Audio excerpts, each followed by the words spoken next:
दोस्तों साल 2022 में एक कपल दिल्ली के छतरपुर इलाके में रह रहे थे। 2022 में एक ऐसी खबर निकल कर आती है, पता चलता है कि एक प्रेमी अपने प्रेमिका के 35 टुकड़े करके उसे फ्रिज में रखता है और फिर हर रोज़ एक एक टुकड़ा ले जाके छतरपुर के जंगलों में फेंकता था।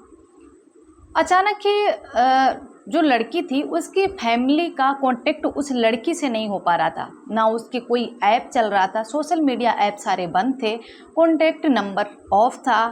तो किसी भी जरिए से लड़की की फैमिली वालों की बात उस लड़की से नहीं हो पा रही थी।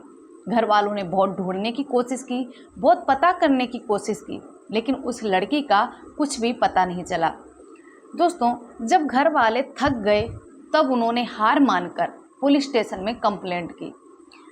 इसके बाद पुलिस ने उस लड़की को खोजना स्टार्ट किया और बहुत ही जल्द उन्होंने अपनी जीत को भी हासिल कर लिया। जब पुलिस ने उस बंदे तक पहुंची तब तक उसने कई जो 35 टुकड़े किए थे उनमें से कई टुकड़े छतरपुर के जंगलों में फेंक चुका था और कुछ टुकड़े पुलिस को फ्रिज में रखे हुए मिले।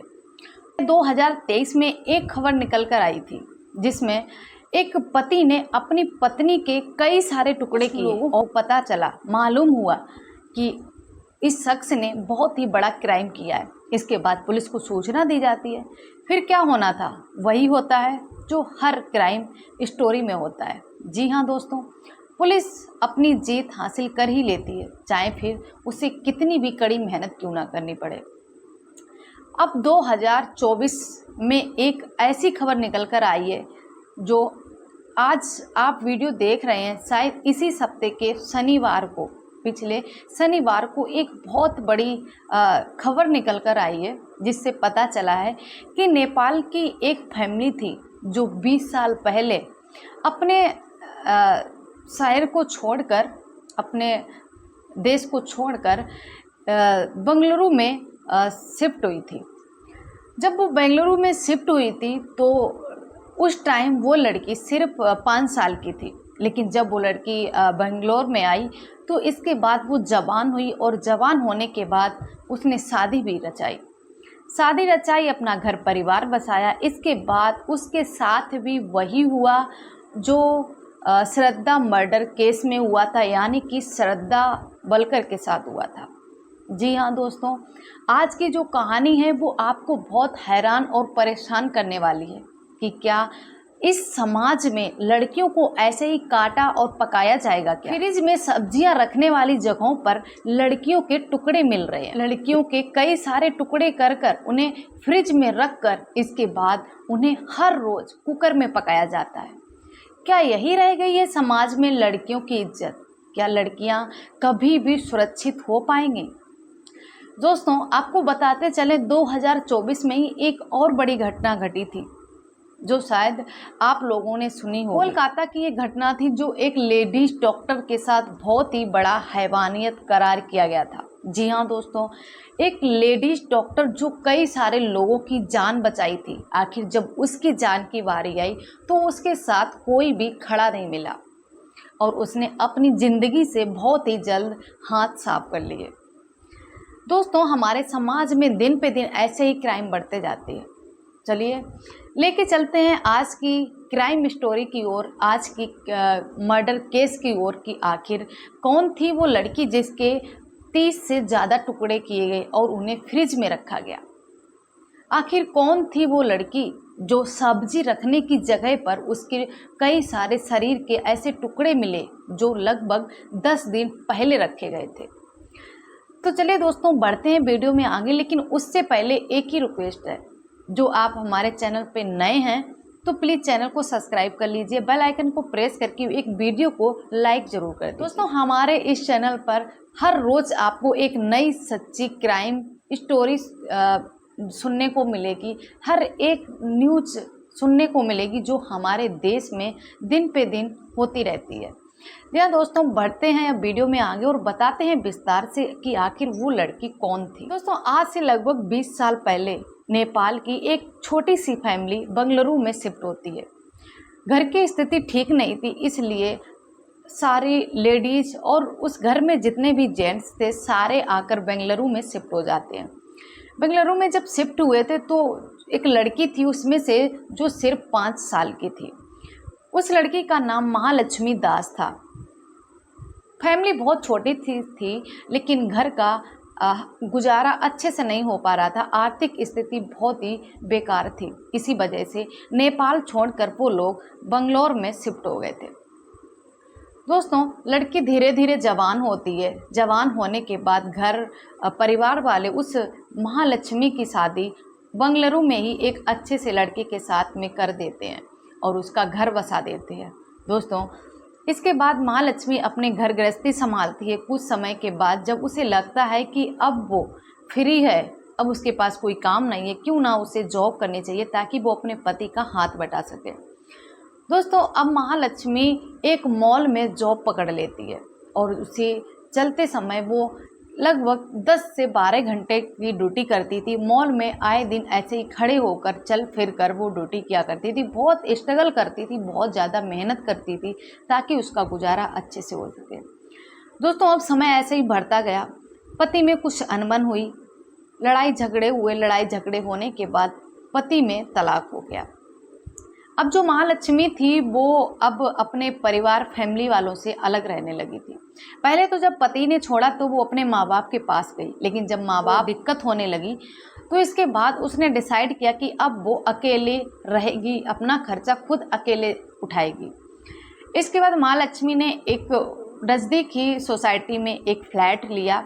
1 BHK का फ्लैट था, उसी में महालक्ष्मी रहने लगी। अब उसमें रहते उसे लगभग 5 महीने हो चुके थे, लेकिन लक्ष्मी जॉब उसी मॉल में कर रही थी। अब वो धीरे धीरे जब उस मॉल में जॉब कर रही थी, जैसे उसी में एक शख्स से उसकी मुलाकात होती है। मुलाकात होने के बाद उस महालक्ष्मी को उस शख्स से प्यार हो जाता है। अब वो व्यक्ति जो था वो लक्ष्मी को लेने और ले जाने का काम करता। सुबह ले जाता था और शाम को छोड़ जाता था। कभी कभी वो उसके रूम में भी जाया करता था, तो आते जाते लोग देखते थे कि ये बंदा खास कर आता रहता है। एक ही वो ऐसा शख्स था जो महालक्ष्मी के रूम पर आता रहता था और उसे हर कोई आते जाते देखता था। दोस्तों, एक दिन बहुत इसके बाद 10 से 12 दिन हो जाते हैं।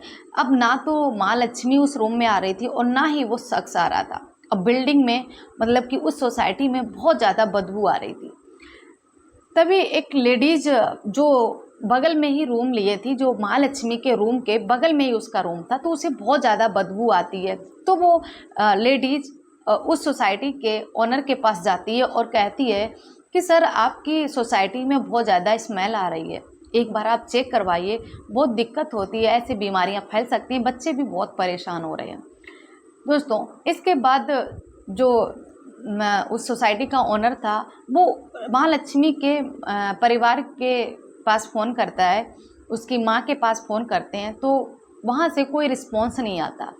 इसके बाद 2-4 लोग और इकट्ठे हो जाते हैं, तो वो कहते हैं क्यों ना इस रूम का ताला तोड़कर अंदर देखा जाए, शायद अंदर से स्मेल आ रही है। इसके बाद 5 से 6 लोग इकट्ठे हो जाते हैं और उसका ताला तोड़ने के बाद वो रूम के अंदर जाते हैं।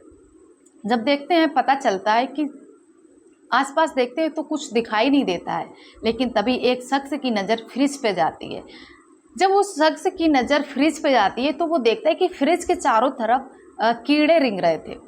कीड़े जब देखता है तो वो सोचता है कि शायद फ्रिज में कुछ ऐसा रखा होगा जो सड़ गया है, सड़ने की वजह से फ्रिज में कीड़े लगते हैं। वहाँ कई सारे ऐसे शख्स थे जो कोई गमछा से, कोई मास्क से, कोई दुपट्टे से अपने फेस को ढकता है और फ्रिज के अंदर जाते हैं, फ्रिज के पास में जाते हैं।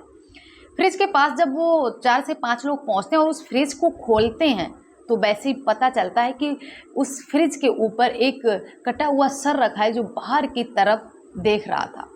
जैसे ही वो सीन उस शख्स ने देखा, वैसे ही वो वहाँ पर बेहोश हो गया। अब जैसे ही जो उस फ्रिज में झांक रहा था वो या तो बेहोश हो जा रहा था या फिर उसके पैरों तले ज़मीन खिसक जाती, काटो मानो खून नहीं। दोस्तों, वहाँ पे हालत बहुत ज़्यादा लोगों की ख़राब हो चुकी थी, हाहाकार मच जाता है। तभी वहाँ से लोग दौड़ कर जाते हैं बाहर और तुरंत पुलिस को फ़ोन करते हैं। इसके बाद तुरंत पुलिस की टीम वहाँ पर पहुँचती है। इसके बाद वो जितने बॉडी के टुकड़े थे उन सब को पोस्टमार्टम के लिए भेजती है। दोस्तों, बदबू उसमें इतनी ज़्यादा आ रही थी मानो कि वहाँ पर खड़ा नहीं हुआ जा रहा था, और जब रूम खुल गया था, फ्रिज भी खुल गया था, तो कुछ ज़्यादा ही आ रही। उसके बाद उसके मालिक से पूछा जाता है कि आखिर इसके रूम में कौन कौन आता था। इसके बाद ओनर बताता है कि एक ऐसा शख्स था जो इसे ले जाता था और इसे छोड़ के भी आता था। दोस्तों, अब उस शख्स की जांच पहचान करी जा रही है, उसे ढूंढा जा रहा है, और जब पता चला है कि वो शख्स भी 10-12 दिन से इधर दिखाई नहीं दिया, तो ज़्यादातर शक उसी शख्स पे जा रहा है जो उसका प्रेमी था। दोस्तों, ऐसे ही एक केस और हुआ था 2022 में, जब सेम श्रद्धा मर्डर केस का ये पार्ट 2 हो गया है, जो बेंगलुरु का केस है। दोस्तों, आजकल हम लोग दरअसल रोज़ कोई ना कोई क्राइम स्टोरी देखते हैं, रोज़ ऐसी कोई ना कोई न्यूज़ें आती हैं जिससे हम लोग बहुत कुछ सीखते हैं और हमारे समाज पर बहुत ऐसा असर पड़ने लगा है। दोस्तों, आपसे यही रिक्वेस्ट है कि आप ज़्यादा से ज़्यादा लड़कियों को, महिलाओं को सुरक्षित रखो, उनके साथ कुछ भी गलत करने की कोशिश ना करो। और ख़ासकर उन लड़कियों से मेरा कहना है कि जब तक उस इंसान को अच्छे से समझ ना लो, उसे पहचान ना लो, तब तक उससे मिलना या उसके साथ रहना बिल्कुल ही बेकार है। आपके लिए खासकर बहुत ही बड़ा खतरा साबित होता है। दोस्तों, अब आपको क्या ही बताएं, एग्जाम्पल सामने है, एक श्रद्धा मर्डर केस, दूसरा ये महालक्ष्मी का मर्डर केस। दोस्तों, अभी तक कुछ कंफर्म नहीं हो पाया है। कुछ लोग कह रहे हैं कि मतलब उसके हस्बैंड ने उसका मर्डर कराया है, और दूसरी तरफ कुछ लोग बोल रहे हैं कि उसके प्रेमी ने उसकी हत्या की है। अब शक की सुई चारों तरफ घूम रही है, लेकिन असली मुजरिम कौन है उसका अब तक कुछ भी पता नहीं चला है।